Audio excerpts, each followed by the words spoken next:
Good morning, student of class 4th. How are you? I hope you all are fit and healthy. So welcome back to your EVS class student.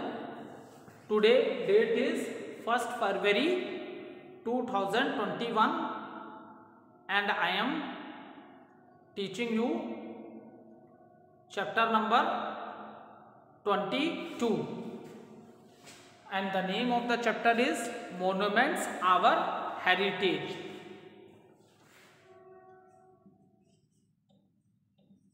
Monuments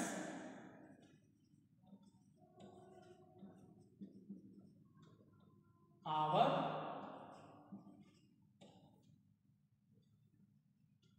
Heritage.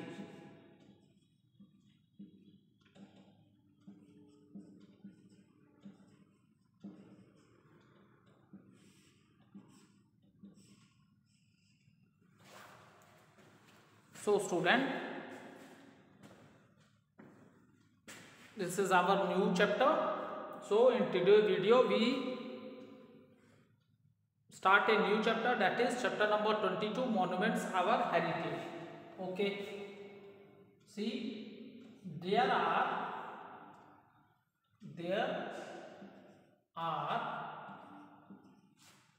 many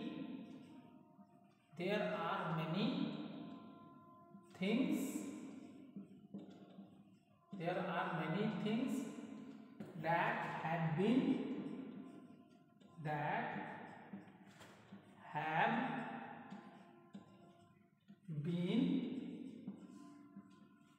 passed. There are many things that have been passed down to us.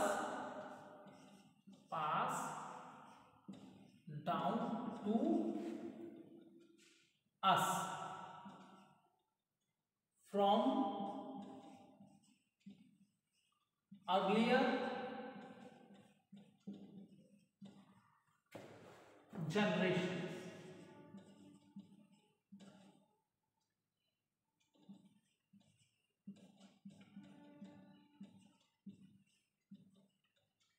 See, let's understand what does it mean. There are many things that have been passed down to us from earlier generation. So, student, first of all you understand this thing in a very simple manner. ठीक है? So, कई generations मतलब हमसे भी ancestors लोग जो हमारे बहुत से पूर्वज रहे होंगे, ठीक है, एक छोटा सा एग्जांपल पहले फैमिली से लेके चलते हैं फिर आगे टॉपिक पे आते हैं. ठीक है, फॉर एग्जांपल बेटा आप हो, आपके मम्मी पापा के मम्मी पापा, ठीक है, आप हो गए, आपके मम्मी पापा हो गए, आपके मम्मी पापा के मम्मी पापा, उनके मम्मी पापा, तो इस तरह कई जनरेशन्स चली आ रही हैं. ठीक है, इस तरह कई जनरेशन्स जो हैं चली आ रही हैं.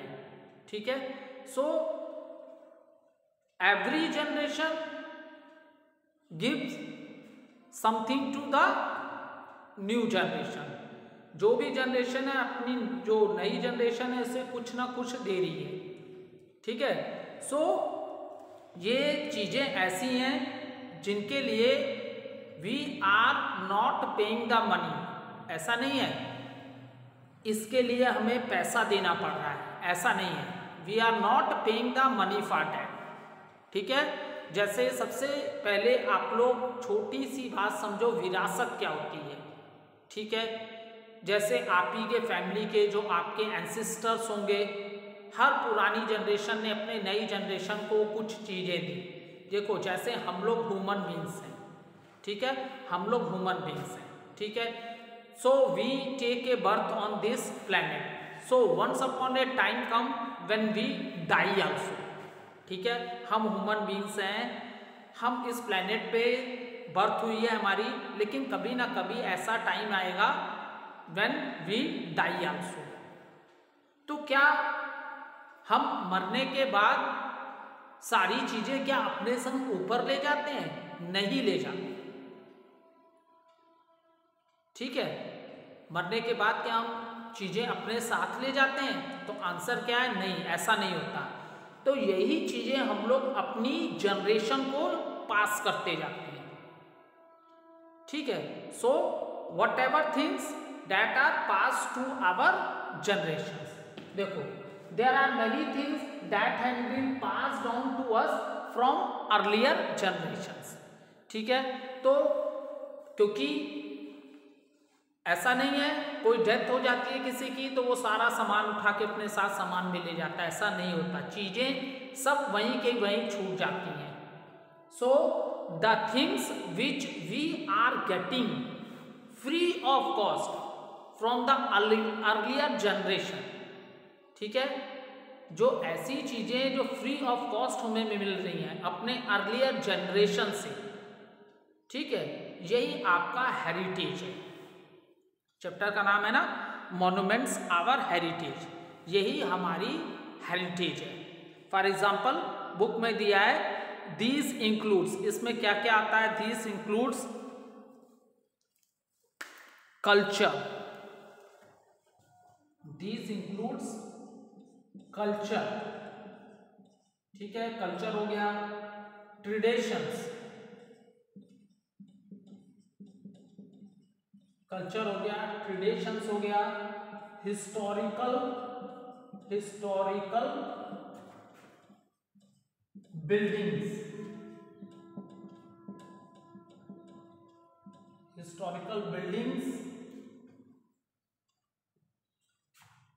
Coins, historical buildings, coins, poetry,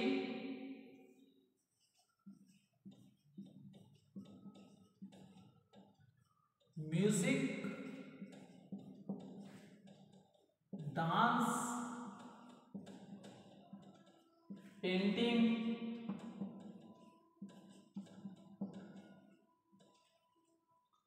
x. ठीक है, अब इस बात को समझो। ठीक है, अब ये तो चीजें आपको समझ में आ गई होंगी। There are many things that have been passed down to us from earlier generation. So earlier generation से बहुत सी चीजें हमको मिलती हैं। ठीक है, फॉर एग्जाम्पल देखो, जैसे कल्चर है, कल्चर मीन्स संस्कृति या संस्कार, जो हमने जिनको हम लोग फॉलो कर रहे हैं, जनरेशन बाय जनरेशन जिसको हम लोग फॉलो कर रहे हैं। ट्रेडिशंस, जो परंपरा कई सालों से चली आ रही है।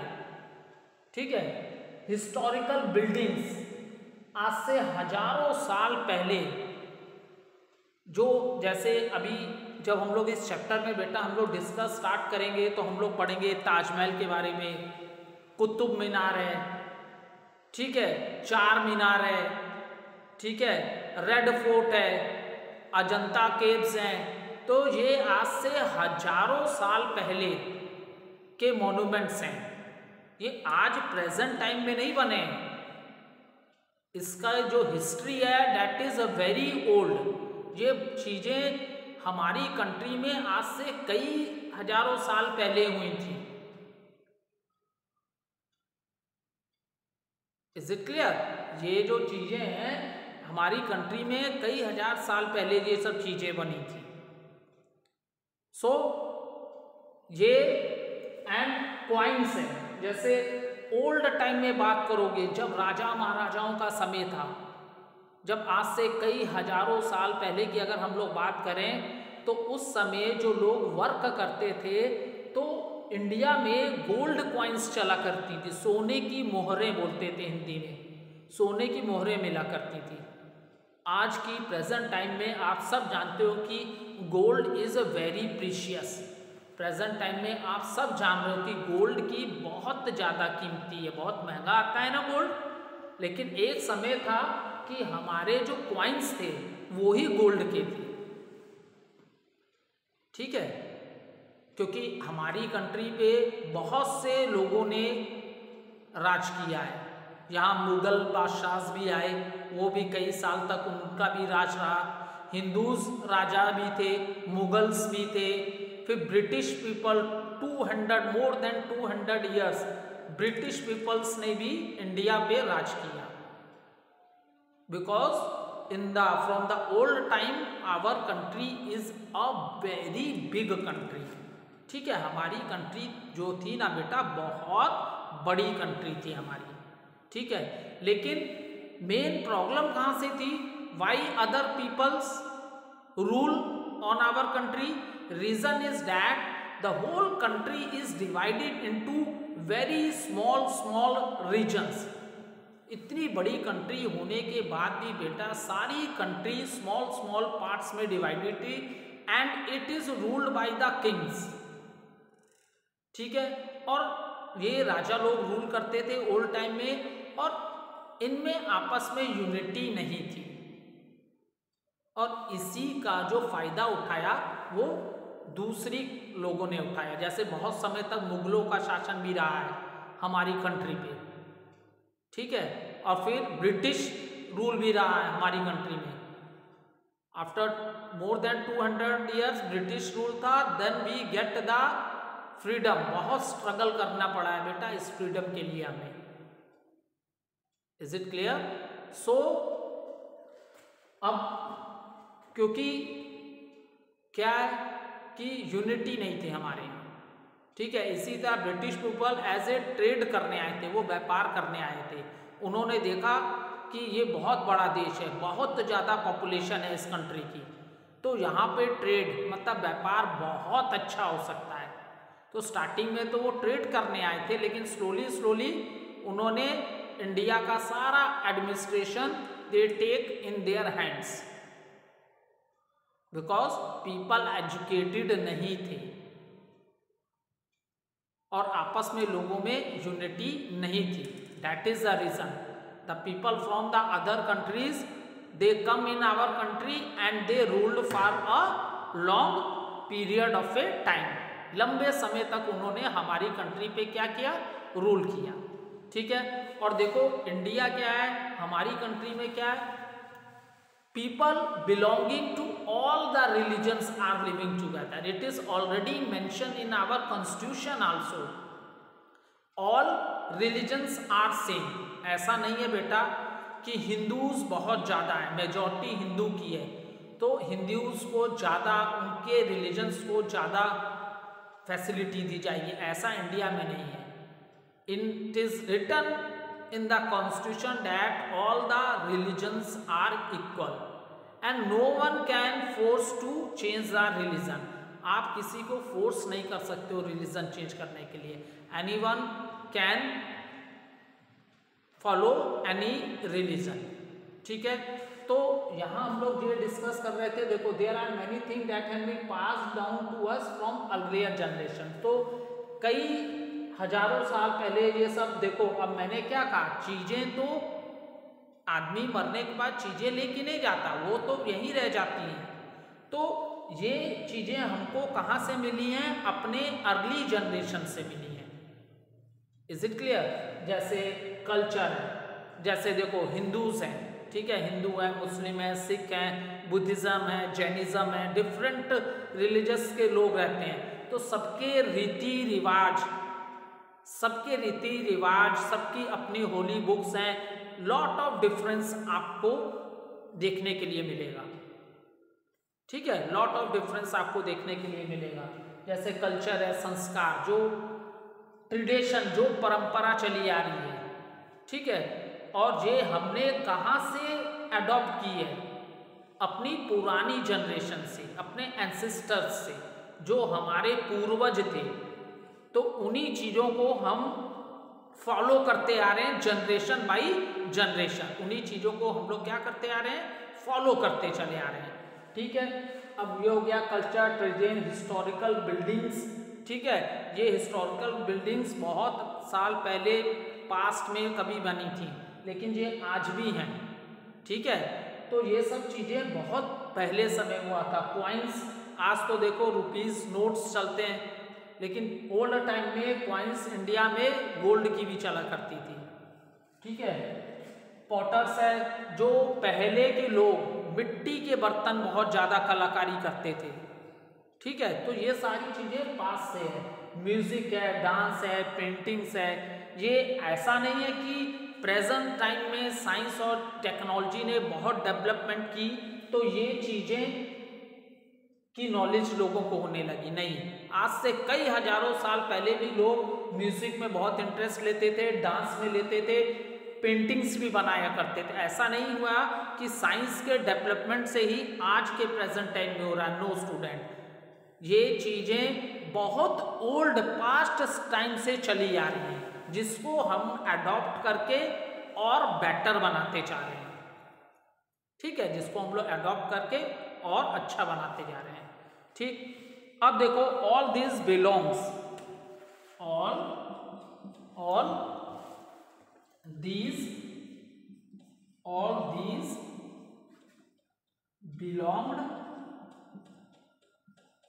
these belonged to our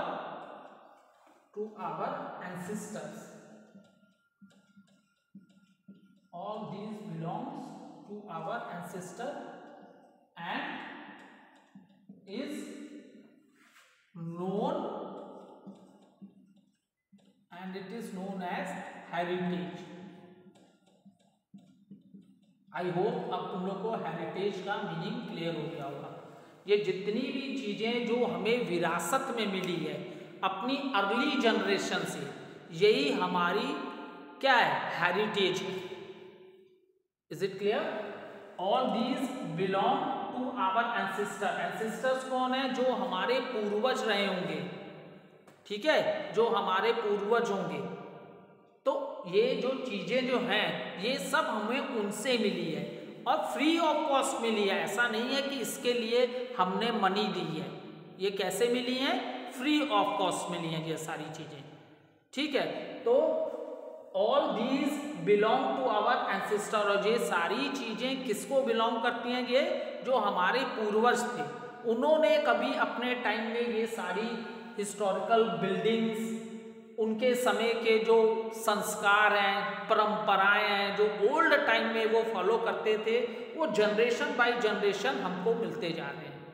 ठीक है, तो इसी को बेटा हम लोग कहते हैं हेरिटेज। आई होप इतनी बात आपको समझ में आ गई होगी। ठीक है, the things which we are getting from the ancestor, जो चीजें हमें अपने पूर्वजों से मिल रही हैं वही हमारे क्या है बेटा, वही हमारे हेरिटेज है। ठीक है, अब देखो, अब जब हम हेरिटेज की बात करते हैं तो it is also divided into 2 types. ठीक है, जब हम हेरिटेज की बात करते हैं then also it is divided into 2 types.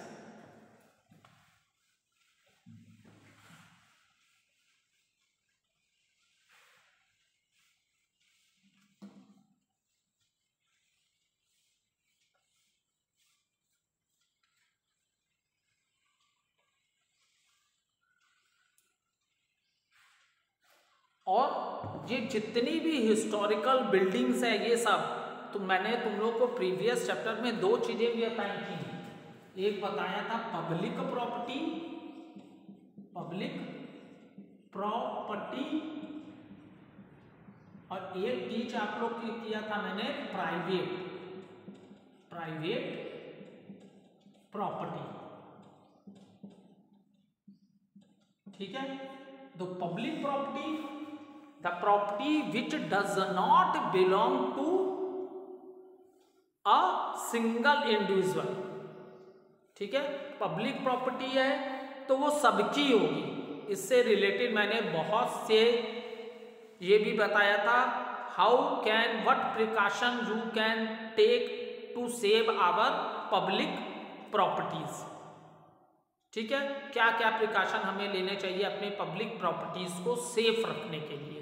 वहाँ भी हमने ये डिस्कस किया था कि हम लोग पार्क में जाते हैं, जब पुराने मॉन्यूमेंट्स में बिल्डिंग्स देखने जाते हैं तो हमें उन्हें डिस्ट्रॉय नहीं करना चाहिए। उनकी वॉल्स को स्क्रैच करके अपने नाम लिख के खराब नहीं करना चाहिए। उनकी सराउंडिंग्स को नीट एंड क्लीन रखना चाहिए।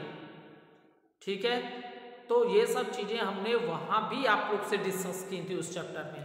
तो पब्लिक प्रॉपर्टी वो प्रॉपर्टी होती है बेटा which does not belong to a single person, ठीक है, किसी एक इंडिविजुअल पर्सन की नहीं होती है, हम सबकी है। तो हम सबकी रिस्पॉन्सिबिलिटी है कि इसे सेव रखें।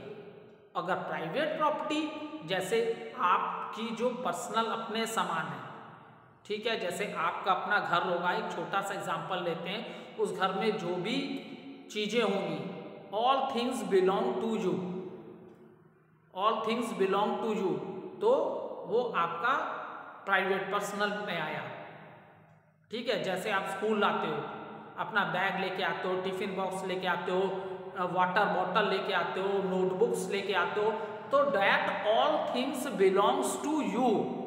वो सारी थिंग्स किसको बिलोंग कर रही है? आपको बिलोंग कर रही है। वो सब किसकी है? आपकी है, ठीक है, क्लियर। सो ये दोनों चीजें भी मैंने अगले चैप्टर में पढ़ाई थी, इसलिए इसे भी बता दिया। तो ओल्ड टाइम में जो कुछ हुआ हमारी कंट्री में, ठीक है, सो जो चीजें हमें जनरेशन बाई अपने एंसेस्टर से, अपने पूर्वजों से मिली, वो सारी थिंग्स क्या है? हेरिटेज है। That is the heritage of our country. Now अब देखो नेक्स्ट है काइंड्स ऑफ हेरिटेज। इसके बाद हम डिस्कस कर रहे हैं काइंड्स ऑफ हेरिटेज।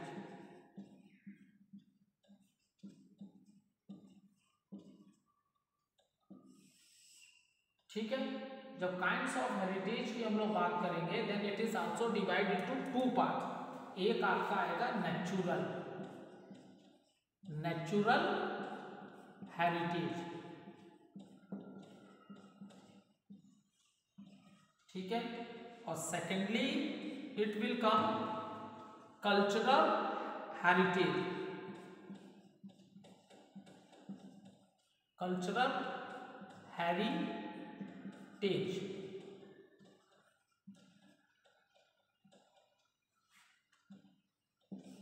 अब देखो नेचुरल में क्या आ गया? It includes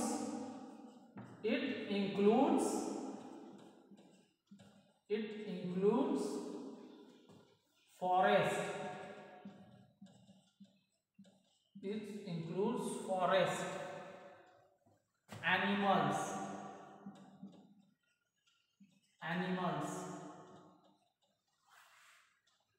forest, animals,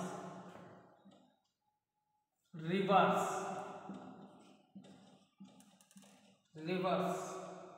mountain,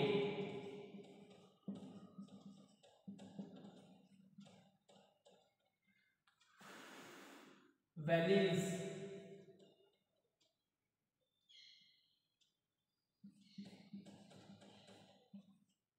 extra.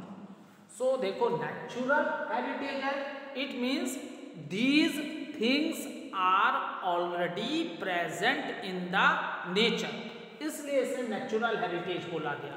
ये चीजें पहले से नेचर में, प्रकृति में पहले से ही हैं, जैसे फॉरेस्ट है, एनिमल्स हैं, रिवर्स हैं, माउंटेन्स हैं, वैलीज हैं। जब फिजिकल डिवीजन मैंने तुम लोग को पढ़ाया था तो उस समय भी मैंने बताया था कि अर्थ के हम लोग सरफेस पे रहते हैं बेटा, कोई ये डिब्बे का ढक्कन नहीं है, ओपन किया बीच में घुस गए और ऊपर से बंद कर लिया कि सेफ है।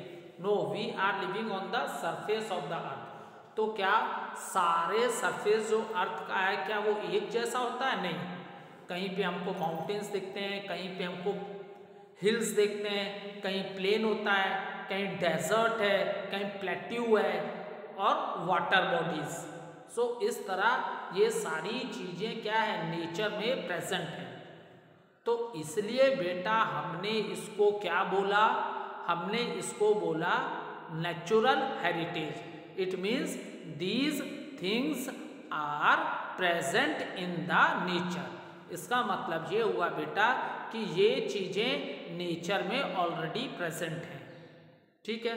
अब इसी का सेकेंड पार्ट थोड़ा सा डिस्कस करते हैं, that is cultural heritage. Cultural heritage में आपके आ गया, it includes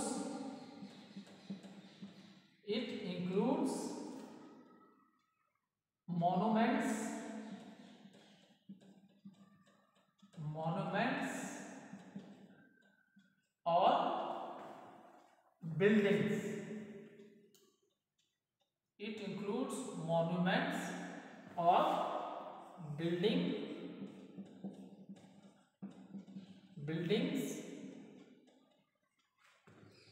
coins,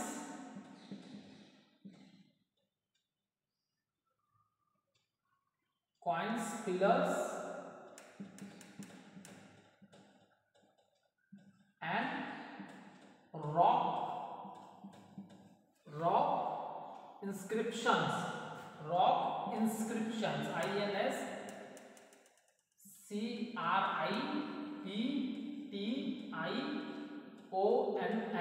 rock inscription, poetry,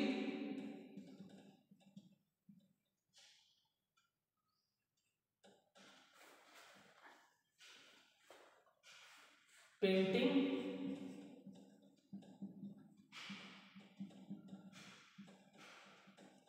extra. ठीक है, अब इसको देखो बेटा, देखो कल्चरल में नेचुरल थिंग्स आ गई। अब कल्चरल हेरिटेज में इट इंक्लूड्स मॉन्यूमेंट्स। ये जो मॉन्यूमेंट्स हैं तुम्हारे, जो अभी मैं डिक्टेट करूंगा एक एक करके सब पढ़ाएंगे अभी आपको। What is a Qutub Minar, चार मीनार है, गोल गुंबज है, ताजमहल है, रेड फोर्ट है, सन टेम्पल है, ये सारे अभी हम लोग 1 बाय 1 डिस्कस करेंगे। ठीक है, तो इट इंक्लूड्स मॉन्यूमेंट्स और buildings which are build in the past, ये बहुत पहले बनी थी, which are build in the past time. अब देखो कॉइन्स का हमने डिस्कस किया था कि ओल्ड टाइम से बहुत पास में इवन हमारी कंट्री में गोल्ड कॉइन्स भी चला करती थी। ठीक है, ओल्ड कॉइन, पिलर्स, स्तंभ, ठीक है, आपको देखने के लिए मिलेंगे अपने कंट्री में। एंड रॉक इंस्क्रिप्शंस, ये थोड़ा नया वर्ड है आपके लिए, rock inscriptions. Rock inscription means होता है शिलालेख। What does it means? When the language is written on the rock, ठीक है, पत्थरों पे या चट्टानों पे आप लोग देखते हो, दीवारों पे, वॉल्स में, मंदिरों में जाते होगे, आप लोग देखते होगे कि उस वॉल्स पे बहुत सी चीजें उसको खोद के निडल से करके लिख देते हैं। ऐसा नहीं है कि पेन से लिख लिया, रॉक पे ऐसे पेन चला के लिख दिया, ऐसे नहीं। ठीक है, उसको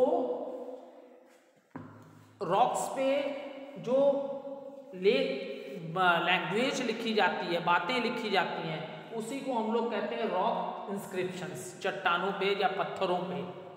ठीक है, जो ओल्ड टाइम में, जैसे कोई मंदिर है तो उस मंदिर के बारे में वो पूरा लिख दिया, तो उसको वो लोग खोद के लिखते थे रॉक से। ठीक है, तो इस तरह की चीजें आप लोग को अपने पास्ट हिस्ट्री में देखने को मिलेंगी, जिसको हम लोग रॉक इंस्क्रिप्शंस कहते हैं। पोट्री जो ओल्ड टाइम में, क्या मैंने बताया, ओल्ड टाइम में मिट्टी के बर्तन भी बहुत चलते थे। ठीक है, सो ये सारी चीजें आज भी देखो प्रेजेंट टाइम में मिट्टी के पॉट्स बनते हैं ना। ठीक है, आप जाते होगे चाय की दुकान में तो आप कुल्हड़ में चाय पीते होगे, तो ये आज नहीं बना, आज से हजारों साल पहले भी मिट्टी के बर्तन बनाए जाते थे। ठीक है, तो ये सारी चीजें हमने अपने पूर्वजों से ही हमें विरासत में मिली हैं। मतलब उन चीजों को हमने अडॉप्ट किया, उन चीजों को जो कला एक ओल्ड टाइम में हमने सीखी थी उसी को हम लोग फॉलो करते आ रहे हैं। ठीक है, अब ऐसा नहीं है कि मिट्टी के बर्तन आज बिल्कुल नहीं हैं, लेकिन उनकी डिमांड भले कम हो गई है। ओल्ड टाइम में इसकी बहुत ज़्यादा डिमांड थी, और जो न्यू आज के प्रेजेंट टाइम में इसकी डिमांड क्या है, लेस है। पर ऐसा नहीं है कि ये टोटली बंद हो चुके हैं। ठीक है, फिर पेंटिंग्स है, ओल्ड टाइम से देखो अर्ली ह्यूमन बींग्स थे जो केव्स में, गुफाओं में पेंटिंग किया करते थे। ठीक है, तो ये these things we are doing in the past also. So thank you student. Now in the next video I will explain you monuments. Okay, thank you.